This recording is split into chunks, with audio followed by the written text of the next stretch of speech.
на конкурс «Дети читают стихи» для Лабиринт.ру. Кадирова Вика, 6 лет, сад номер 4. Город Рязань. Александрова, салют весне.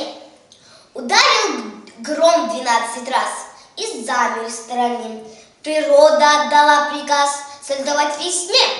Приказ черемухи цвести, крапиве быть не злой, дождю дорожки подмести серебряной метлой, чтоб каждый кустик был певуч, всем птицам звонче петь, а солнце выйти и задуть, веселее греть.